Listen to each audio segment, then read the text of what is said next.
Every filmmaker is constrained by time.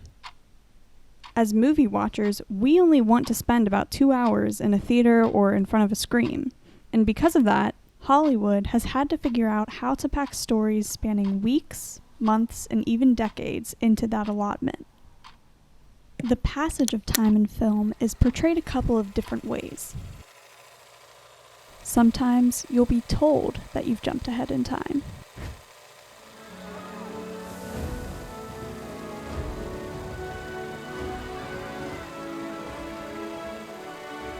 Three hours later. Can you move it along? I'm all out of time cards. Some filmmakers use time lapses to fast forward. A time lapse involves a single shot of a person or scenery changing rapidly before your eyes, often with music playing behind it. And sometimes filmmakers use a montage. A montage is a film editing technique in which a series of short shots are sequenced to condense space, time, and information. Cinematic montages are often used to show some kind of dramatic transformation that is crucial for the progression of the story or the main character. While montages are not always specific about the actual amount of time that has passed, it's a pretty effective way to get you from point A to point B. So obviously, there are some tried and true methods to warp time in a movie. But what about one-shot films? The movies that either are or appear to be one long continuous take. Today, we'll be looking at 1917. There will be spoilers, you have been warned. 1917 is a story following two lance corporals, Schofield and Blake, during World War I. They are sent on a dangerous mission to call off an attack that would send 1,600 men into an ambush, one of those men being Blake's older brother. This is edited to be a one or technically two-shot film that is supposed to span approximately 12 hours. Sure, there's a portion in the middle where the main character is blacked out for a couple of hours, and that certainly helps the timeline along. But there are a few distinct techniques that filmmakers Roger Deakins and Sam Mendes used to make the rest of the movie feel longer than it actually was.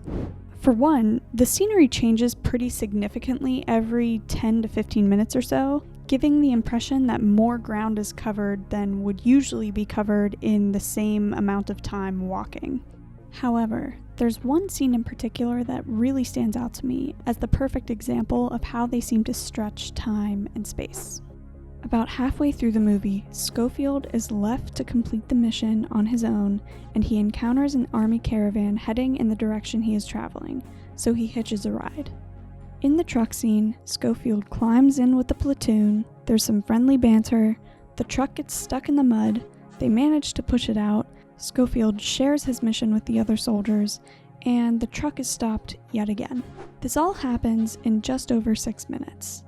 And yet, when I was thinking back on this scene after watching the movie for the first time, I realized that my brain interpreted it to be much longer.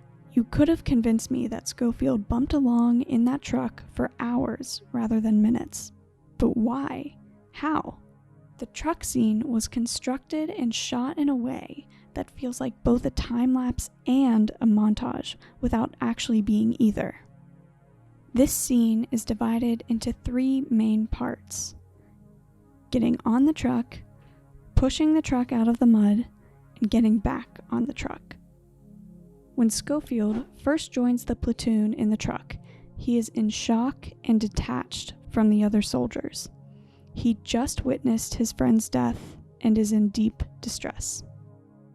It's important to note that this is the first time in the film where he isn't traveling by foot, and you can't actively see the landscape changing around him.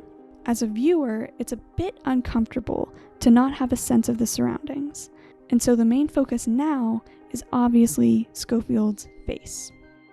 As the banter starts up from the other soldiers, it is clear from Schofield's expression that he isn't paying attention. His expression of sadness eventually evolves into disgust and frustration as he becomes conscious of the BSing happening around him. Viewers are conscious of how ridiculous the conversation is as well, and there's a part of you that aches for Schofield as he bumps along in silence. You can feel him get antsy. His emotions and expressions change so much in this short period of time that it feels like you're watching a time lapse. He checks his watch, and that's the first clear outward sign of impatience.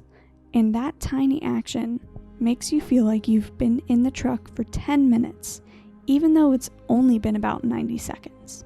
The framing and shot choice of those last 90 seconds is important. Because the camera has been on the interior of the truck the entire time, you're not aware of how far they've actually traveled. The only indicator of time passed is the conversation amongst the soldiers. The brilliance of the dialogue here He wiped his hand on the back of Beaufoy's jacket. Shit! All down his back. Was that meant to be Captain Beaufoy? Oh, piss off you can't do anything. is that it clearly wasn't meant to be important enough to hold all of your attention. That, along with the music slowly entering back in, indicates that you're meant to focus on Schofield and his distress. This also gives you the perfect opportunity to reflect on what has happened so far in the film and replay the recent events in your mind. The filmmakers activate your own internal montage as you review each event that could elicit the different emotions displayed on Schofield's face. The truck lurches to a stop. Everyone gets out, and the intensity of Schofield is confusing to the other soldiers. Alright, keep the bloody air on. But the level of tension matches what you as a viewer are feeling perfectly. The urgency from Schofield here locks into place that he is in fact continuing on with the mission alone, with a new and heightened determination. When they get back on the truck, the shot is different. Instead of only showing the interior, you're now looking out the back of the truck and you get to see the pace at which they're traveling. However, that doesn't matter as much now because Schofield is engaging with the other soldiers. They're attacking at dawn. I have orders to stop them. The landscape is a blur as Schofield informs the others of his mission. Only when the conversation shifts to the countryside itself 3 years fighting over this. does your attention go back to the background and the music fades back in. This, again, mimics the construction of a time lapse. There are plenty of other tricks of the light, camera manipulations, and changes in scenery packed throughout the rest of the film that seem to be montages in disguise. I think one of the reasons why I appreciate 1917 so much is because of the ambitious way it was shot. It weirdly felt like I was given time back when I emerged from the theater and only 2 hours had passed. Thank you. That is some movie magic. And I'd like to thank you for giving me some of your time today to watch this movie.